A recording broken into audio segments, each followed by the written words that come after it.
오늘 이사야 6장 1절부터 8절의 말씀으로 여러분과 함께 하나님 말씀을 나누고자 합니다. 성경에는 수많은 사람들이 하나님의 부름을 받았습니다. 부름을 받은 사람에게 하나님께서 하나님의 뜻과 그 소명을 부여해 주셨습니다. 그런 소명들은 근데 대부분 쉽게 감당할 수 있는 소명이 아니고 자기의 한계를 넘어서는 굉장히 어려운 내용들이 많았습니다. 사람의 온전한 힘으로 다 감당할 수 없고 완수할 수 없는 일이 대부분이었습니다. 그래서 하나님께서는 때마다 일마다 그런 소명을 이루는 자녀의 힘과 능력이 되어주시겠다고 또 약속도 해주셨습니다. 우리가 그런 것들을 보고 듣고 느낄 수 있다면 그것이야말로 우리가 영적으로 깨어있는 상태고 영적으로 굉장히 민감한 상태라 하겠습니다. 어떻게 보면 신앙은 그러한 싸움의 연속인지도 모르겠습니다. 성경은 그것을 가지고 선한 싸움을 싸우라, 믿음의 선한 싸움을 싸우라고 그렇게 표현하죠. 싸움이라는 말 자체가 굉장히 원색적인 표현입니다만 일단 그런 영적인 싸움과 신앙의 싸움에 들어가게 되면 그 싸움에서는 절대 져서는 안 됩니다.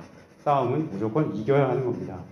우리의 싸움이 그런 힘과 힘의 육체와 육체가 힘과 힘을 겨루는 그런 싸움이 아니라 우리의 영적인 싸움이요, 우리의 마음의 싸움이요, 우리가 하나님께 받은 힘과 능력으로 가진 싸움이기 때문에 생명의 길을 걸을 것이냐 아니면 사망의 길을 걸을 것이냐 이 둘 중에 하나를 선택하는 싸움이기 때문에 더더욱 질 수 없는 겁니다. 주님의 택함과 부름을 받은 우리 성도님들 모두가 이 영적 싸움에서 날마다 각자에게 임하는 그 영적 싸움에서 승리할 수 있기를 주님의 이름으로 시간 부탁드립니다. 오늘 이사야 선지자는 참으로 어려운 시기에 하나님의 부름을 받았습니다. 1절을 보게 되면 우시야 왕이 죽던 해에 하나님께서 이사야를 불렀습니다. 이 우시야라는 왕은 남유다를 다스리는 왕이었는데 남유다를 상당히 그래도 잘 이끌었던 왕이었습니다. 나라를 부강하게 이끌었고 또 사람들을 안정시켰던 그런 왕이었습니다. 훌륭한 정치가였고 백성들의 존경을 받는 그런 사람이었습니다. 완벽하진 않지만 흠결이 어느 정도는 있었던 사람이지만 그래도 이스라엘 왕 중에 유다의 왕 중에 역사에 무난한 평가를 받았던 그런 좋은 왕이었습니다. 나라의 훌륭한 지도자가 죽게 됐고 그 지도자의 죽음은 남아있는 백성들에게는 큰 슬픔이었고 또 앞날을 어떻게 살아야지라고 하는 불안이었습니다. 앞으로 어떻게 살아야 할지 불투명하고 그만큼 미래에 대한 불안감이 높아지는 그런 상황이었습니다. 선지자가 이런 상황에서 하나님의 부름을 받았습니다. 하나님께서는 어떻게 보면 불안 가운데 그리고 위기 가운데 그분 뜻에 합당한 사람을 부르시고 세워주셔서 그 백성과 나라를 위한 말씀을 선포하게 하셨습니다.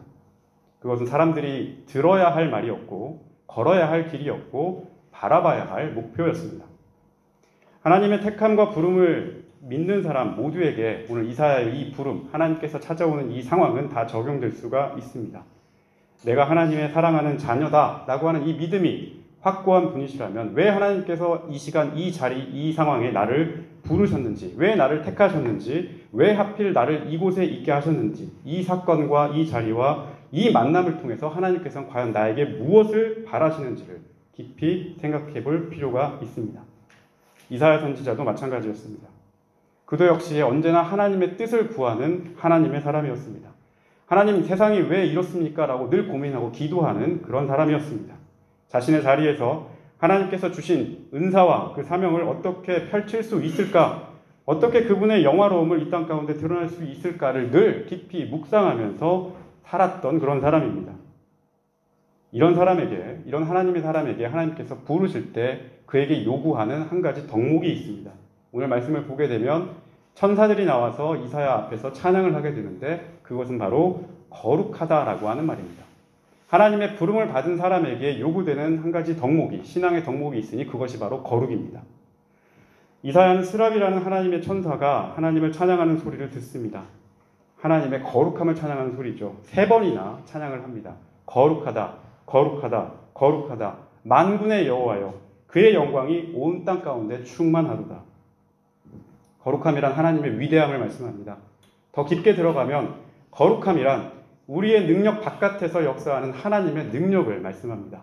우리의 생각보다 더 크신 생각을 갖고 계신 하나님, 우리의 판단보다 더 명확하고 정확한 판단을 보여주시는 하나님, 우리 너머에서 우리를 위해서 도래하시고 오시는 그런 하나님의 속성이 바로 거룩함입니다.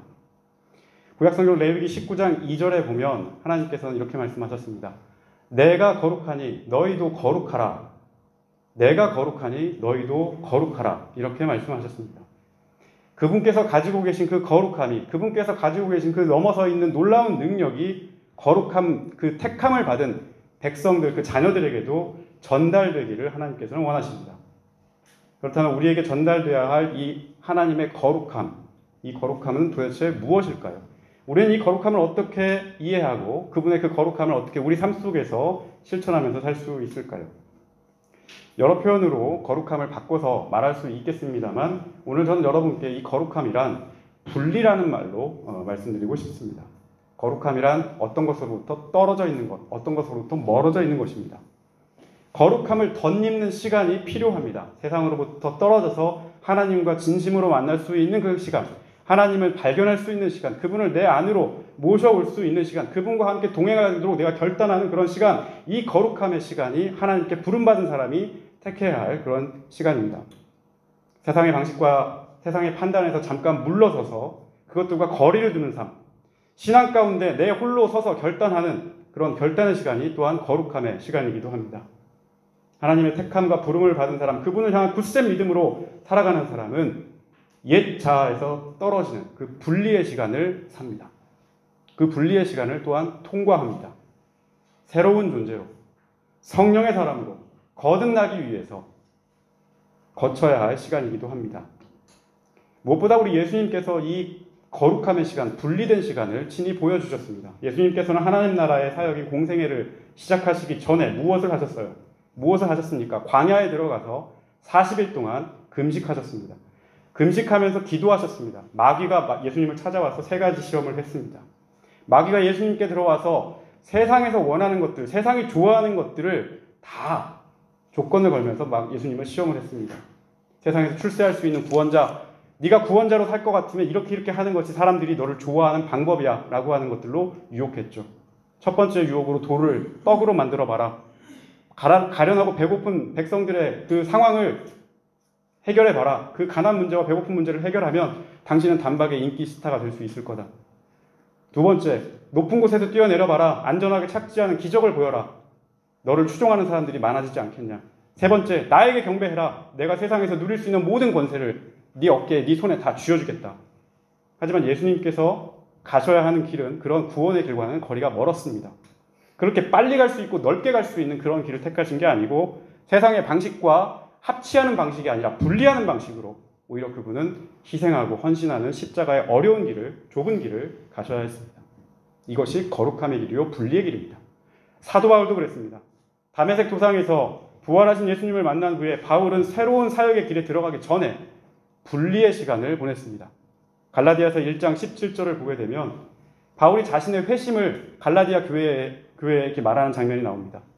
근데 그게 그 17절에 보게 되면 그가 3년 뒤에 베드로를 만나기 전에 그 3년 동안 무엇을 했는가? 아라비아 광야에 들어갔다라고 그렇게 말씀합니다. 광야는 사막이죠.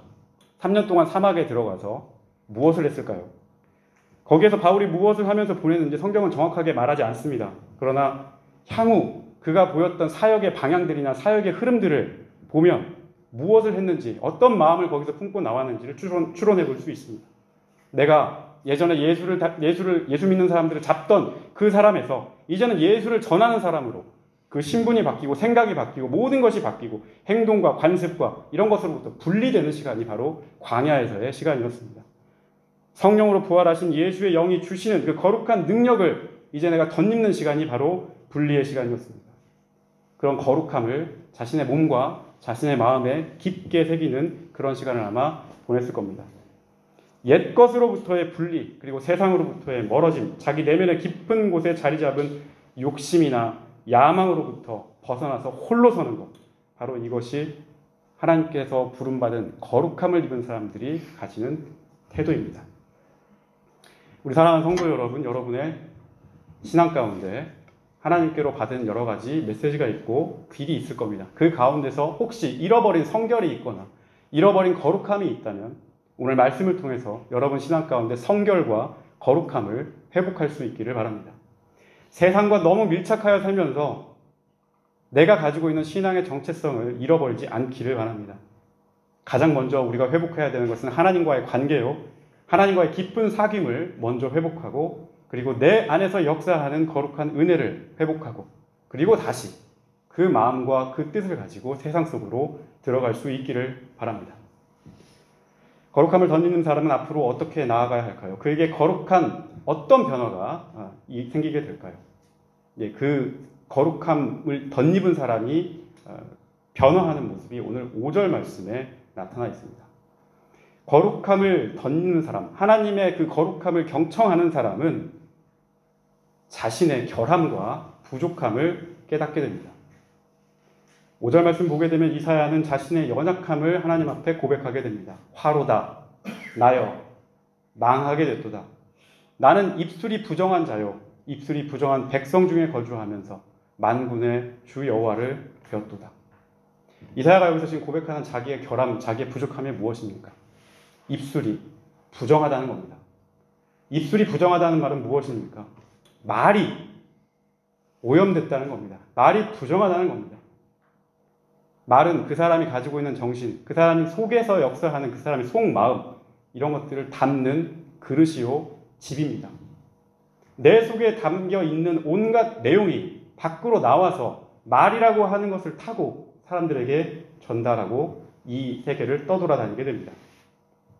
이사야는 지금 거룩한 하나님을 맛보고 하나님을 만나고 난 다음에 자기 속에서 그리고 자기 주변에 있는 백성들 속에서 나오는 것이 정결치 못하다라고 하는 것을 발견하게 됩니다. 거룩함을 덧입고 덕지덕지 나한테 붙었던 것을 다 떨어뜨려 놓고 그리고 자기의 민낯을 바라보고 나니 나도 그렇고 나와 함께하는 이 백성들도 그렇고 그 속에 깨끗함이 없는 너무나도 불결한 그런 존재였던 것이 하나님 앞에 드러나게 됐다는 말씀입니다.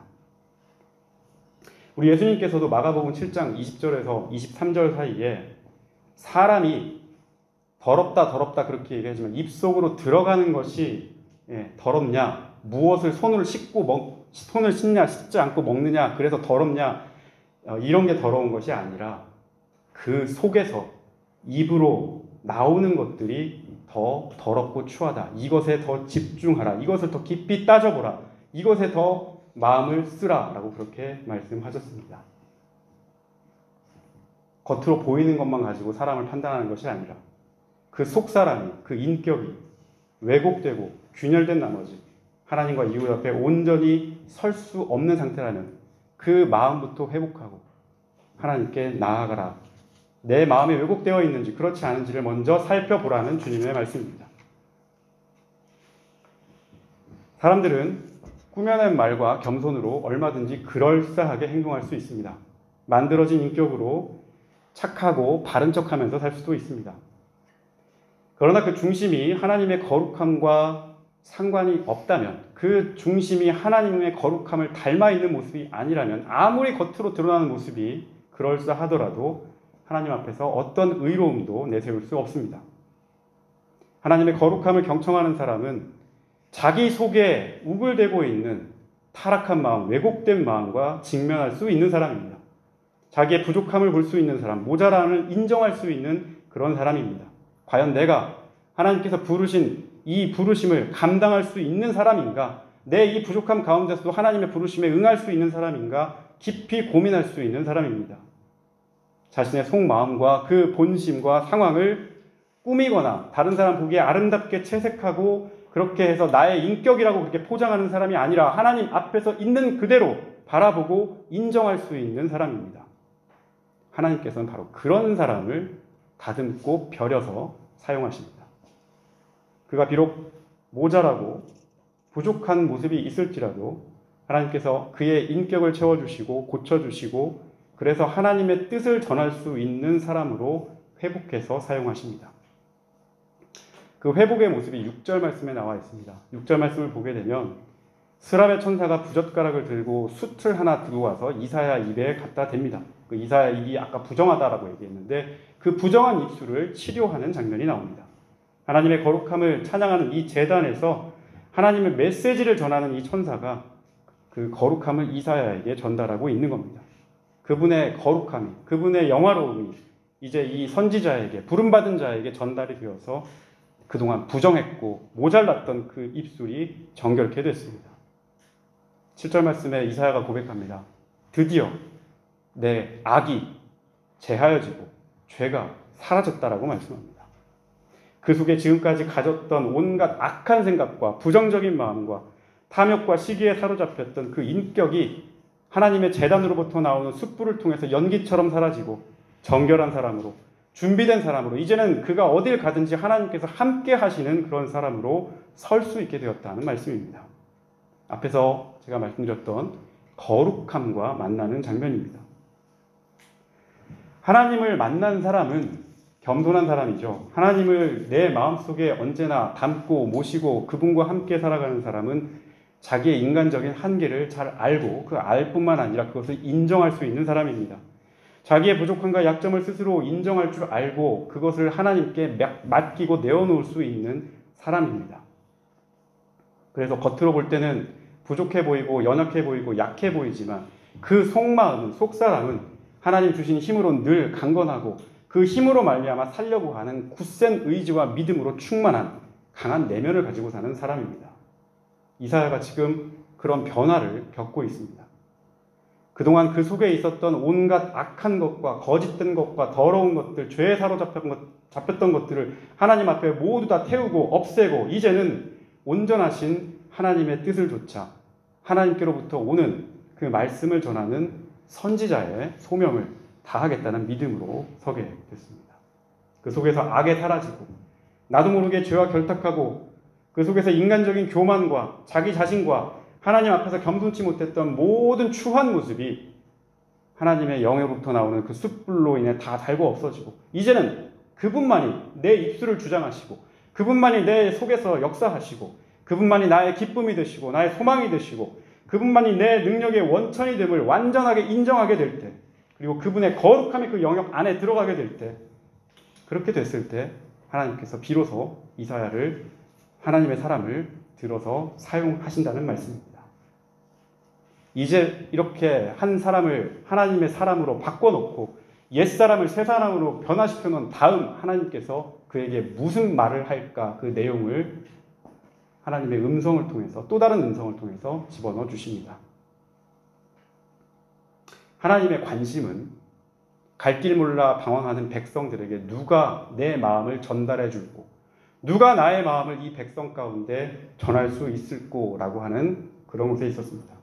하나님께서도 누구를 보낼지 누구를 가서 보내야 이 백성이 나의 말을 들을까 이것을 고민하시면서 한 사람을 간절히 찾고 계셨던 겁니다. 이 말씀을 8절에서 이사야에게 하나님께서 말씀합니다. 그러자 이사야가 대답합니다. 뭐라고 대답합니까? 8절 말씀 우리 같이 한번 읽어보도록 하겠습니다.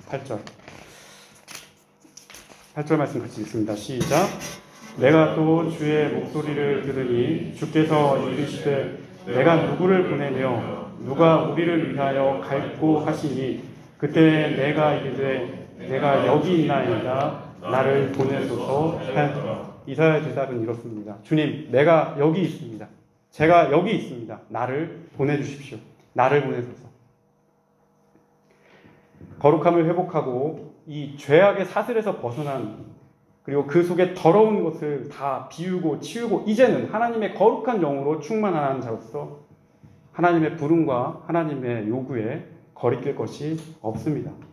무슨 일을 하나님께서 나에게 맡기셔도 내가 하나님의 무슨 말을 전한다 하더라도 무슨 자리에 선다 하더라도 어떤 무대에 내가 올라간다 하더라도 내가 무엇을 계획한다 하더라도 이제는 주님 뜻을 내가 알았사오니 주님께서 나를 주장하신다는 걸 내가 인정했사오니 주님 이제 나를 보내주십시오. 나를 세워주십시오. 나를 그곳 가운데 가게 해주십시오. 내가 여기 있습니다. 이 믿음을 가지고 확신을 가지고 하나님 앞에 고백할 수 있게 된 겁니다. 주님 내가 여기 있습니다. 무엇이든 명하여 주십시오. 어디로 보내시든 어디로 이끄시든 어떤 상황을 내가 만나게 되든 낭망하지 않고 힘들이지 않고 하나님 뜻 가운데서 다 해보겠습니다. 나를 보내주십시오. 우리 성도 여러분, 이사야를 택하시고 오늘 이사야를 정결케 하시고 이 사람을 바꿔주시고 사용하시는 하나님의 역사는 그냥 옛날 성경에 쓰여있는 비단 몇몇 선지자들이나 택함받은 사람들 그런 종교 지도자들 뭐 이런 사람들에게만 해당되는 이야기가 아닙니다. 하나님께서는 우리 각자를 이사야처럼 우리 각자를 그 누구처럼 부름받은 사람들처럼 이 시대에 불러주셨고 이 자리에 불러주시고 하나님의 뜻을 각자의 자리에 맡겨주셨습니다.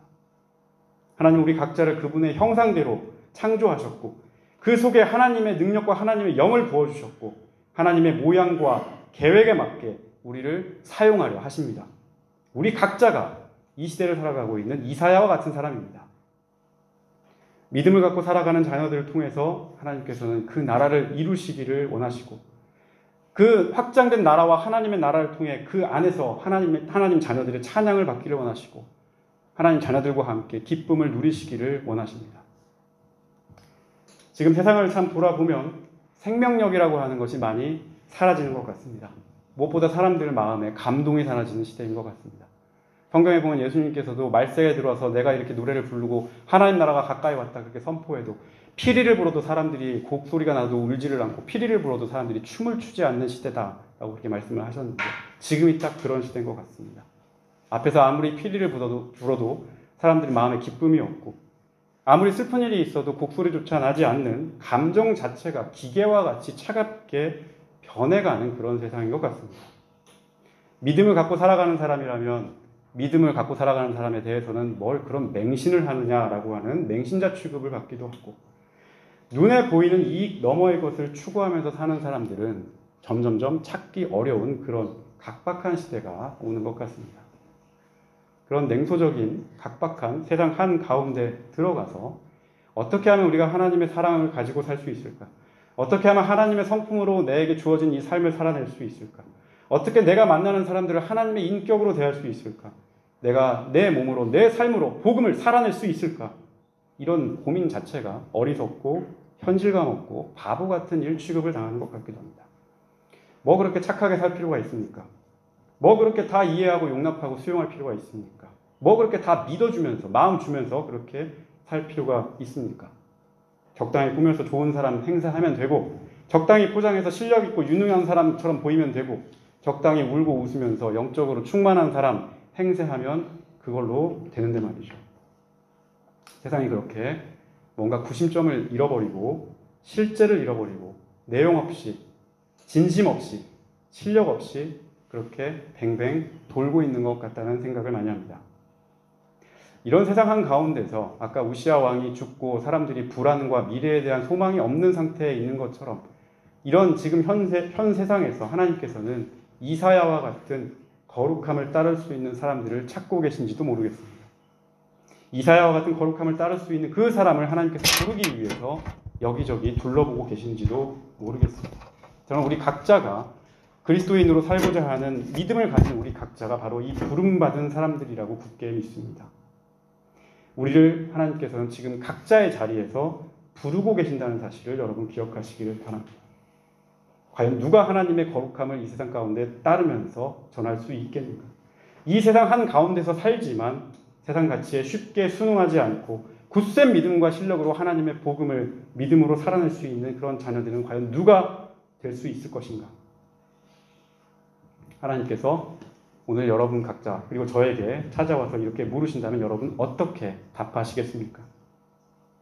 기도하는 마음으로 간절히 여러분들 물어보시고 답을 찾아보시기를 바랍니다.